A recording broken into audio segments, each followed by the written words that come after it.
For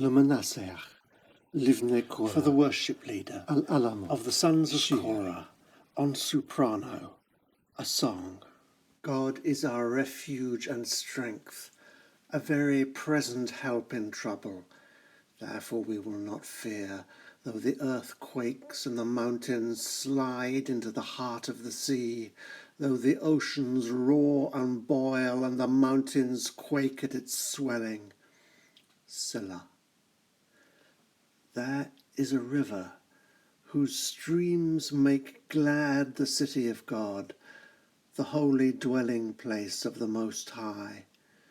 God is in the midst of her. She will not fall. God will help her at break of day. Nations roar, kingdoms slide. He raises his voice, the earth dissolves. The Lord of hosts is with us. The God of Jacob is our high refuge. Selah.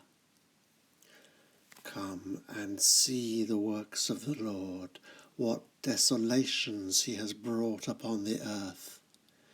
To the ends of the earth he makes wars cease.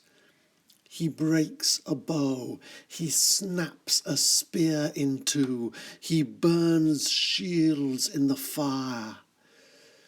Be still. Know that I am God. I will be exalted among the nations. I will be exalted in the earth. The Lord of hosts is with us. The God of Jacob is our high refuge. Selah. I mean, one of the things that that really sort of struck me about the way people have responded to this psalm over the centuries is actually the very different things that people have got out of it. I mean, that's probably true of all the psalms, but I mean, I was thinking of, on the one hand, how Luther responds to this, and then on the other, the going back, how the connection with sort of devotion to Mary as well. So it's very striking. I mean, I'm interested in the way it was known as the battle hymn of the Lord, you know, during... Yes, well, the Marseillaise of the Reformation. Exactly. Not just Luther, who apparently sang it, you know, the metrical version as he entered the Cathedral of Worms in 1521. So, you know, that's a real statement of what he felt, but also by Calvin too.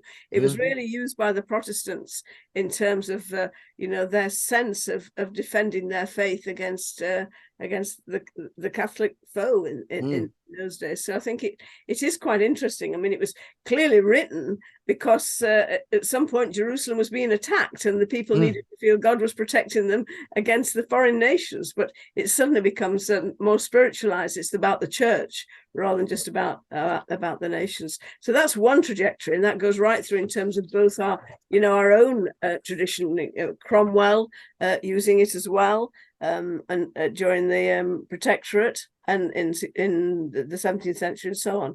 But then you've got this other tradition that comes through. So that's a sort of more political, religious reading. But then the other tradition that comes through is much more the spiritual one. And just talking with Malcolm earlier, I was absolutely amazed when I went into Istanbul, when I went into Santa Sofia Cathedral and saw that behind the altar, there's an inscription from verse 5, and there's a mosaic of the Virgin Mary there, and it says, God is in the midst of her, therefore she shall not be moved.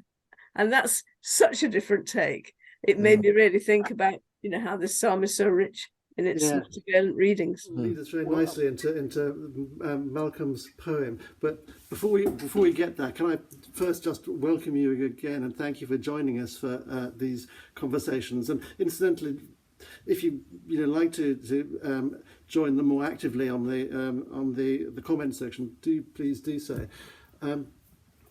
Our starting point were three books, really. Malcolm's David's Crown, his 150 poems responding to the 150 psalms. My book of praises, which are illustrated translations of the psalms, and Sue's the Psalms through the centuries, we've just been talking about the reception, how people have responded to the Psalms, which she goes through in the 3 volumes, each of the 150 Psalms.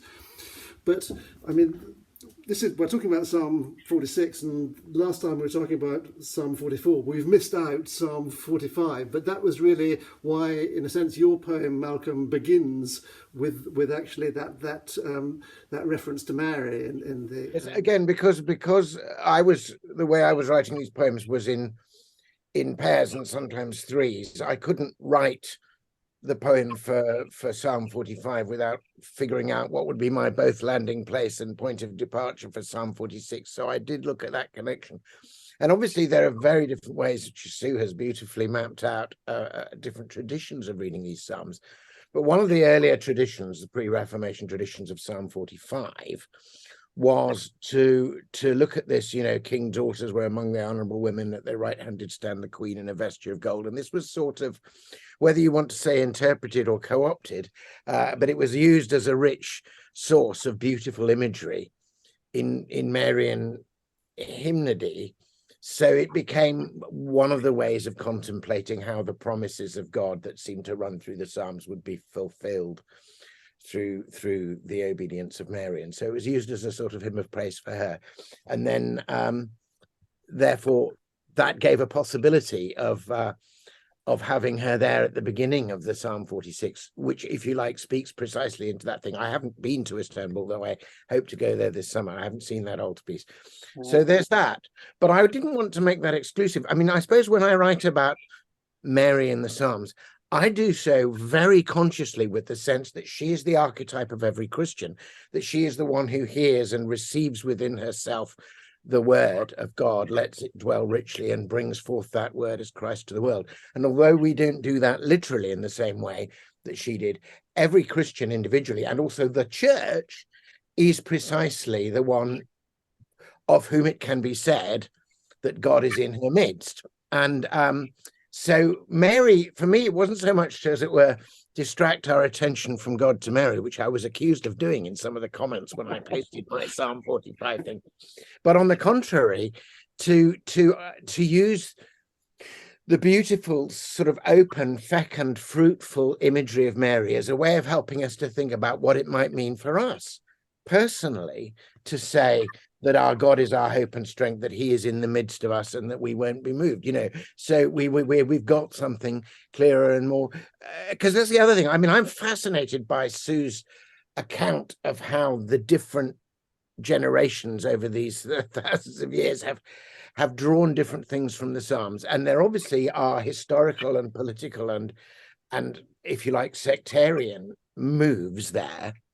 But I reckon that under that, unrecorded, there must be the thousands, if not millions, of faithful people who've read this psalm in trouble and have said, God is our hope and strength, a very present help in trouble, and found all that surrounding of stuff that we might fear evoked, and then this sense of the safe stronghold, the city, and I obviously I was writing my piece in the midst of the pandemic, and I'm willing to bet that this is, which is already for many people a favorite psalm. I wonder how many countless people in lockdown with these waves of the pandemic, surrounded by fear, said to themselves, we will not fear, though the earth be moved and though the hills be carried, though the waters thereof. It's the very image of, there was so much water imagery in the pandemic when we spoke of waves, as it were, the sense that we were islanded, and